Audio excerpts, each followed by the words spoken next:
আগুন জ্বলার পটপট শব্দে কানে ঝিঁঝি ধরে যায় মাঝে মাঝে। গনগনে তাপে গায়ে ফোসকা পড়ে। মানুষ মরে গেলে এই তাপই কত শান্ত হয়ে সহ্য করে। বেঁচে থাকতেই আবার এই আগুনকেই ভয় পায়। এসব কথায় দাঁড়িয়ে ভাবছিল বঙ্কা। এমন সময় কটমট শব্দ করে চিতার ওপরের শরীরটা উঠে বসল। সঙ্গে সঙ্গে হাতের বাঁশ দিয়ে একটা ঘা মেরে শুয়ে দিল সে ওটাকে। চিতায় মরা পড়লে এ খুব সাধারণ দৃশ্য। আগে তারও গা ছমছম করত, এখন সব বুঝে গেছে। অদূরেই একখানা চালা ঘর তার, ওটাই তার আস্তানা আর শেষ সম্বল। তারই দাওয়ায় বসে আছে হঠাৎ বুড়ো। হঠাৎ হঠাৎ আগমন হয় বলে তার এই নাম ছড়িয়েছে গ্রামে। ও খুড়ো, বলে বসে বসে ঘুমাও নাকি গো? আর ঘুম ঘুম আর আজকাল আসে না রে বাপ। চিন্তা, বুঝলি, চিন্তা, দুশ্চিন্তাও বলতে পারিস। তোমার আবার কিসের চিন্তা? দিব্যি একা আছো, সব চুকে বুকে গেছে। না আছে সংসার, না আছে। সিনেমার হিরোদের মতো ডায়লগ দেওয়া বন্ধ কর দেখি। তা বলি আর কতক্ষণ ওই আগুনের সামনে অমনি করে দাঁড়িয়ে থাকবি? চামড়া যে পুড়ে আবলুস হয়ে যাবে। বঙ্কা কোনো উত্তর দিল না। হাতের বাঁশ দিয়ে চিতাটাকে আরও একবার খুঁচিয়ে দিল সে। এই লাশটা আজ তাদের এই শ্মশানের দক্ষিণের বাঁওড়ের ধারে পড়েছিল। কার কে জানে। গ্রামের লোকজন কোনো রকমই চিতায় তুলে দিয়ে সরে পড়েছে, আর সব দায় ঘাড়ে এসে পড়েছে এই বঙ্কার। এমন সময় আঁধারে দূরে লণ্ঠনের আলো আর লোকজনের গলার আওয়াজ পাওয়া গেল। কারা যেন খুব হন্তদন্ত হয়ে বঙ্কার কুঁড়ের দিকে হেঁটে আসছে। কয়েক মিনিটের মধ্যেই গ্রামের নবু আর জগৎ এসে দাঁড়ালো। কি হলো গো নবুদা, এমন সময় তোমরা সব এখানে? দেহটা তো এখনো পুরো জ্বলেনি গো। আরো 1 ঘন্টা পরে আসো, বুঝলে? এ তো বড় কথা বলে দেখি, সেজন্যে আসিনি রে হতভাগা। ওই পাঁড়ের ধারে আবার একটা দেহ পাওয়া গেছে, বুঝলি? এবার অচেনা নয়, নীলকান্তর দেহ ওটা। তোরে বিপিনবাবু রাখতেছে ওখানে। ও মা, বলো কি গো? আবার একটা দেহ? কে মারলো? এমনি চললে তো গ্রামে টেকা যাবে না। নেকুশেপনা রাখ দেখি। গ্রামের সবাই বলে তুই পিসেজ পুষিস, তা সেগুলোর মধ্যে দিয়েই কোনো পিসেজ ও কাজ করছে কিনা তা কে জানে। বঙ্কা থম মেরে যায় এ কথা শুনে। তার পরিবার তন্ত্রমন্ত্র চর্চাকারী লোকের পরিবার, এ কথাটা ঠিক, কিন্তু নরহত্যা করার মতো পাপ সে করবে না কখনো। কি হলো, পাথরের মতো দাঁড়িয়ে আছিস যে? চল চল, নইলে ঘাড়ি ধরে টেনে নিয়ে যাবো।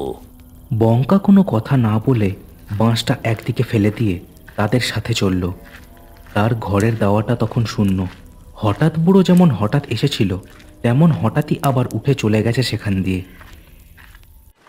বাঁওড়ের ধারে যখন বঙ্কা, জগৎ আর নবু এসে দাঁড়ালো, দেখল মেলা লোকের ভিড়। সবাই নিজেদের মধ্যে গুজগুজ করছে, সবার মধ্যেই ভয়। বাঁওড়ের ধারে নীলকান্ত ঘাড় গুজে পড়ে রয়েছে, দেহটা প্রায় বিকৃত হয়ে গেছে। এই তো হতভাগা বঙ্কা, এসে পড়েছিস। বলছি, কি শুরু করেছিস বল দেখি? হ্যাঁ, তোর জন্য তো এবার গ্রামের বাসবাস তুলে দিতে হবে। ও বিপিনবাবু, এরম বলছেন কেন? আমি কি করলাম? হ্যাঁ, দেশটামো হচ্ছে। তোর পোষা ওই যে পিশাচের দল, তারাই তো গ্রামে মানুষ মারছে, আর বলছিস তুই কিছু জানিস না? আমি কিছু জানি না গো ও বিপিনবাবু। আর আমি পিশাচ পুষবো? কি যে বলো! আমার বাপ দাদা তন্তর মন্তর করতো, কিন্তু আমি যে সাধারণ ডোম, আমি যে এসবে কিছুই বুঝি না গো। চুপ! ওসব ছেঁদো কথায় জল গলবে না, বুঝলি? গ্রামের সব লোক চায় তুই এ শ্মশান ছেড়ে অন্য কোথাও চলে যা। কি তোমরা সব তাই চাও তো? বিপিনবাবু গ্রামের সেখানকার লোকেদের এ প্রশ্ন করলেও কেউ হ্যাঁ না তেমন কিছুই বলল না। কিন্তু নীলকান্তর এমন মর্মান্তিক মৃত্যুতে সবাই যে বেশ ভয় পেয়েছে তাতে কোনো সন্দেহ নেই। বুঝেছি, সবাই বুঝবে। আজ নীলকান্ত মরেছে, কাল অন্য কেউ মরবে, বুঝলে? এখনো সময় আছে। এই বদমাস মঙ্কাকে এই গ্রাম ছাড়া করো, বুঝলে? হ্যাঁ, হে কর্তা, ঠিকই বলেছেন। এই বেটা সারাদিন ওই ওই শ্মশানের ধারের কুড়েতে বসে কি পিণ্ডি যে পাকায় তা কে জানে।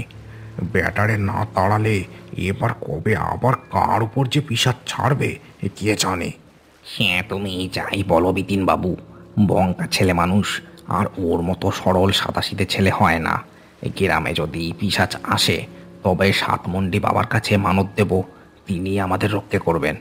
হ্যাঁ হ্যাঁ, নীলকান্তর দেহটা দেখেও যদি তোমাদের চোখ না খোলে তবে আমার আর কিছু বলার নেই। এই এই চল, সব চল এখান দিয়ে। বিনীত আর তার দলবল এরপর হুড়ুম দাড়ুম করে সে স্থান ছাড়ল। গ্রামের লোক সকলে মিলে নীলকান্তের দেহটা সৎকারের জন্য আলোচনা শুরু করলো। এই নিয়ে দুটো অকাল মৃত্যু ঘটল এই লেবুতলিতে। সকলের মনেই দুশ্চিন্তা আর ভয় বাসা বাঁধছে। প্রায় অনেক রাতে নীলকান্তের দেহ চিতায় চড়ল। তার বাড়ির লোক দাঁড়িয়ে দাঁড়িয়ে চোখের জল ফেলল সেখানে। বঙ্কাই সব কর্ম করল। চিতার আগুনে শ্মশানের বাতাস গরম হয়ে উঠল। এরপর গ্রামের যারা সেখানে এসেছিল তারা একে একে বাড়ি ফিরতে লাগলো। সবাই 2-3 জনের দল গঠন করে হাঁটছিল। কেউ একা পথে ঘাটে চলাচল করতে সাহস পাচ্ছে না। অন্য দেহটা কার চেনা না গেলেও গ্রামের চেনা লোক নীলকান্তের মৃত্যুতে সকলেই ভীত। রাখাল আর কুমুদ এসবে তেমন বিশ্বাস টিশ্বাস করে না। তারা এটাই বলে আসছে কোনো লোক হয়তো এই কাজ করছে, অন্য কোনো কারণ আছে এসবের পেছনে। যাই বলিস না কেন, এই বিতান বাবুদের কথা আমি বুঝি না। পিশাচ যদি মানুষ মারে তবে তার মাংস না খেয়ে এমনভাবে ফেলে রেখে যাবে কেন, তাই না? হ্যাঁ, আর ওই পিশাচ টিশাচ কিছু হয় না, বুঝলি? নীলকান্ত খুড়ো নিশ্চয়ই পা পিছলে পড়ে ঘাড়টার ভেঙে মরেছে। হ্যাঁ হ্যাঁ হ্যাঁ হ্যাঁ, তা যা বলেছিস, এমনিতেও বয়স তো হয়েই ছিল। গ্রামের অন্য সব দলগুলো এগিয়ে গেছিল। তারা তখনও পাঁকুড় গাছের নিচটা পেরিয়ে যেতে পারেনি। গাছের নিচটা কারো অন্ধকারে ছেয়ে আছে সবসময়। রাখাল আর কুমুদ নিজেদের মধ্যে হ্যাঁ হ্যাঁ হি হি করতে করতে যাচ্ছিল তার নিচ দিয়ে। তাদের বাড়ি গ্রামের দুটো আলাদা দিকে। হঠাৎ একটা কালো মূর্তি গাছের ডাল থেকে লাফ দিয়ে পড়ল রাখালের ঘাড়ের ওপর। কোঁত করে একটা শব্দ করে চিৎপাত হয়ে পড়ল সে। ও বাবা গো, কে কে? এই কুমুদ, সরা না, কে কে দেখ। কুমুদ কিন্তু পাথরের মতো দাঁড়িয়ে গেছে, কারণ রাখালের ঘাড়খানা মাটিতে চেপে ধরেছে কালো মূর্তি। সেটা পিশাচ না হয়ে যায় না। কি হলো, এখনো দাঁড়িয়েছে? যা, গ্রামের লোকজনকে সব ডেকে নিয়ে আয়, নইলে এই ছড়াটার মাথাটা ধর থেকে আলাদা করে দেবো। আমার মালিকের হুকুম আছে, জয় বঙ্কার জয়।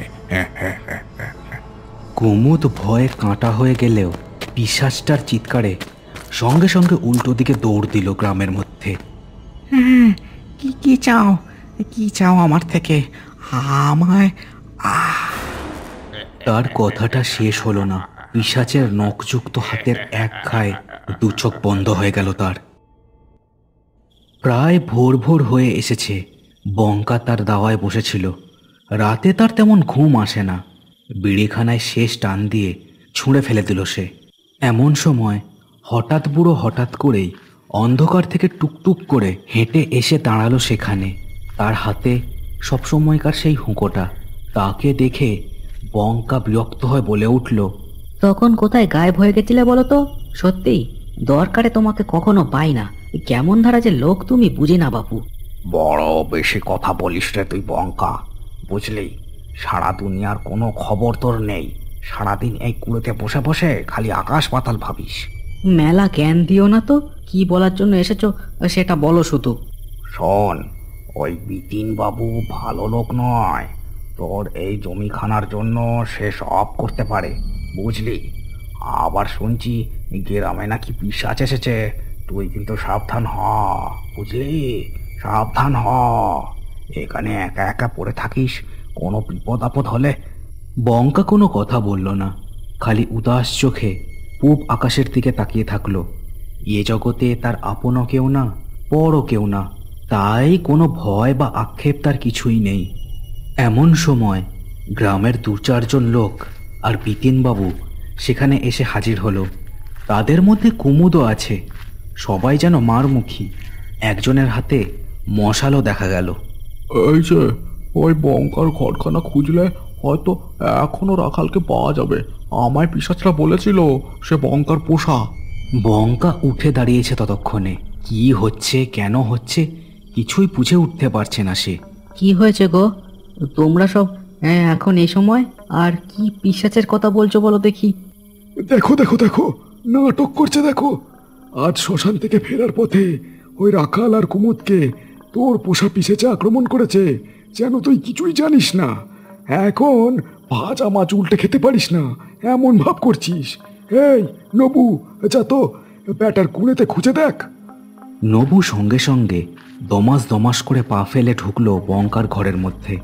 বঙ্কা লোকজনের চোখ মুখ দেখে বেশ বুঝতে পারছে তারা সব কিছুর জন্য তাকেই সন্দেহ করছে। কয়েক মিনিটের মধ্যেই নবু একখানা ছেঁড়া রক্তমাখা জামা হাতে বেরিয়ে এলো। সেটা যে রাখালের জামা আলাদা করে তা আর বলে দিতে হয় না। এই তো, হ্যাঁ, এবার এবার বল, সাধু সেজে থাকা তাই না? তোর বাপ পিতেমো সব তন্তর মন্তর করতো। এই ব্যাটার ঘেটি ধরে বের করে দাও এখান থেকে। এই লেবুতলির শ্মশানে যতদিন থাকবে ততদিন মানুষ মরবে, বুঝেছো? গ্রামের লোকের মনেও সন্দেহ দানা বেঁধেছিল, তাই বঙ্কার কোনো কথাই কেউ শুনতে চাইল না।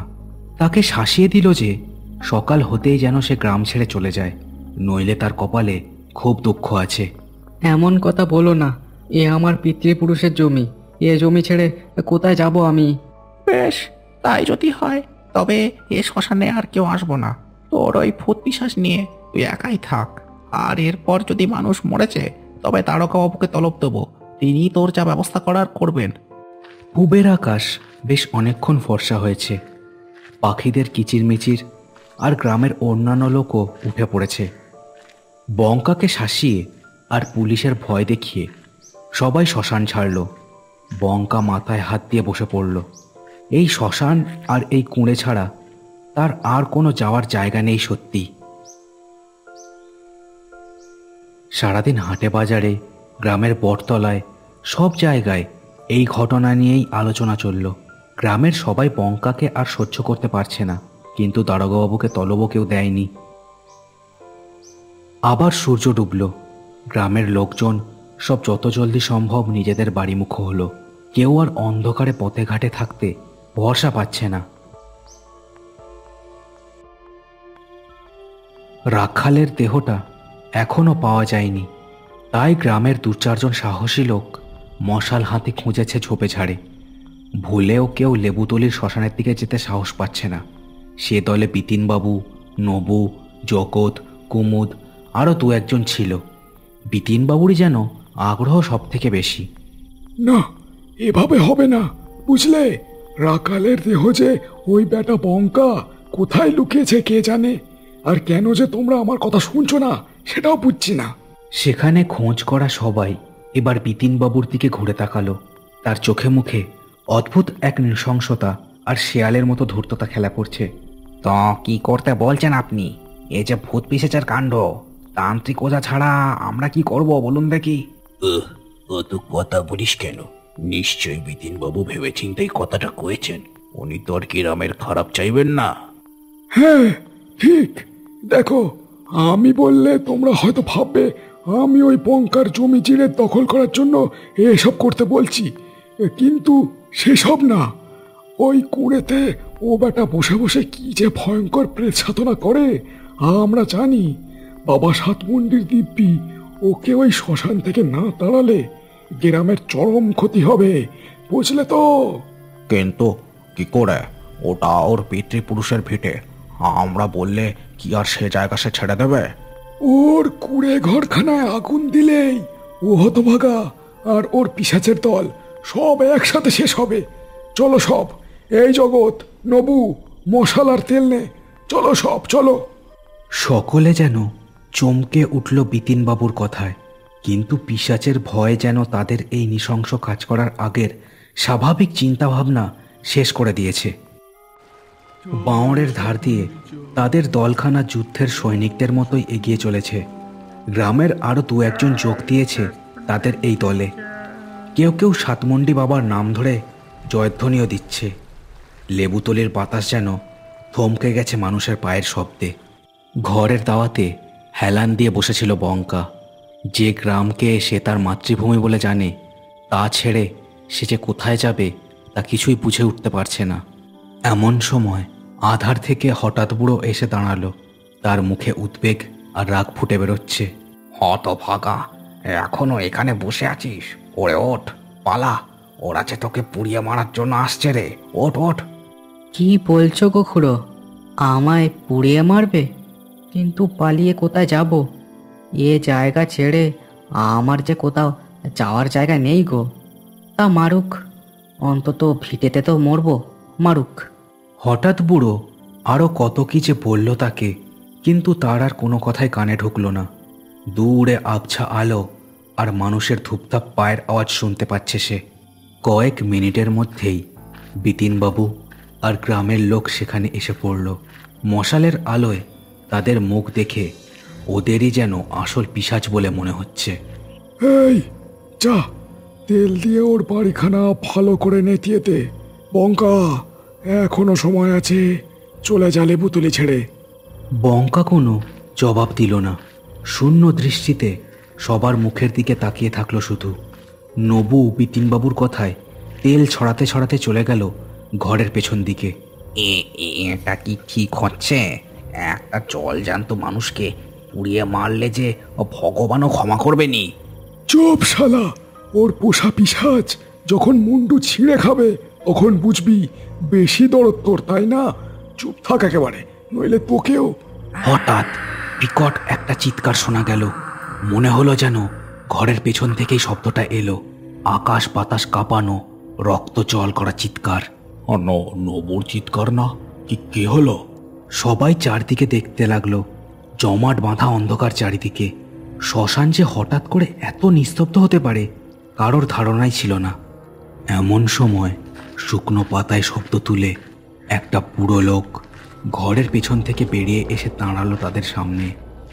দু হাতে তার লাল রক্ত, আর মুখে ঝুলছে নবুর কাটা মাথাটা। হঠাৎ বুড়ো, এ কি করেছো তুমি? হঠাৎ বুড়ো মুখ থেকে নবুর মাথাটা ফেলে দিল। তারপর ঘুরে তাকালো তার দিকে, দু চোখে আগুন রঙা দৃষ্টি। হ্যাঁ, আমি এতদিন সব শুধু দেখে যাচ্ছি, বুঝলি? আজ সে কারণেই হয়তো এদের দুঃসাহস এত বেড়েছে। আমি তোমাদের বলতাম না, এই বেটা বঙ্কু ও পিশাচ পোষে। দেখলে তো, দেখলে তো। পিশাচ? পিশাচ কাকে বলে দেখ রে এবার।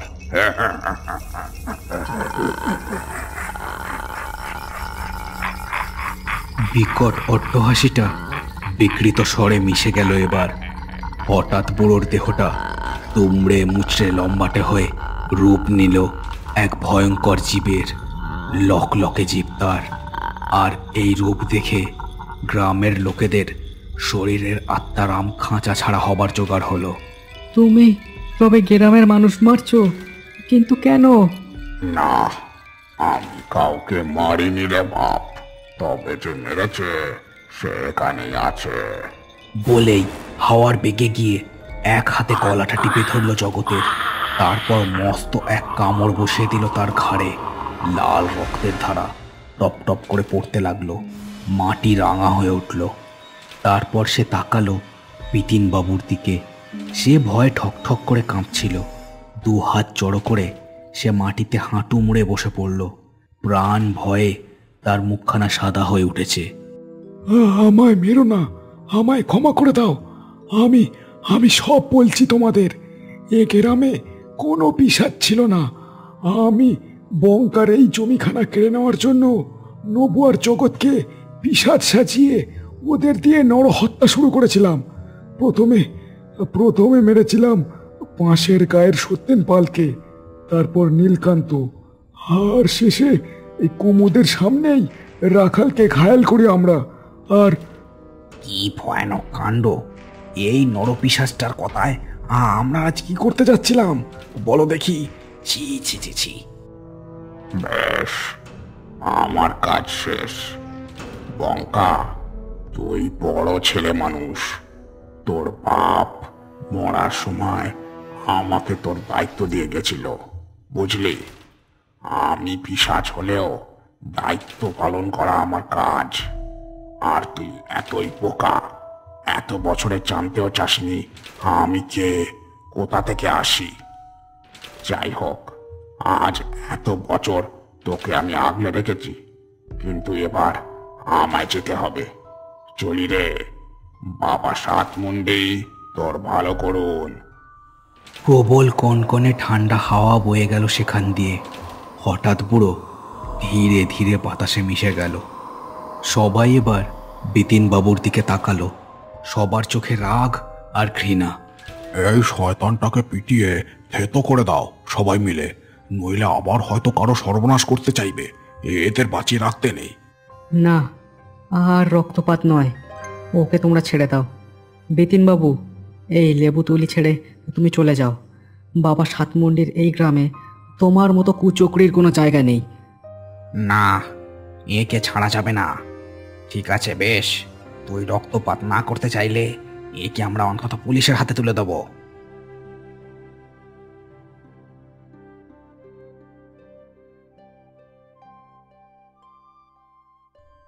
জীবনে ষড়যন্ত্রকারীদের থেকে বেঁচে থাকাটা খুব দরকারি, তাই ষড়যন্ত্র পাকাবেন না, ষড়যন্ত্র পাকাতে দেবেন না। যাই হোক, আজকের গল্পটা কেমন লাগলো সেটা আমায় কমেন্ট করে জানাতে ভুলো না। চ্যানেলটাকে সবাই সাবস্ক্রাইব করে দিও আর গল্পটাকে শেয়ার করে দিও তোমার বন্ধুদের সাথে। দেখা হচ্ছে আর পরের ভিডিওতে। সবাই খুব ভালো থেকো।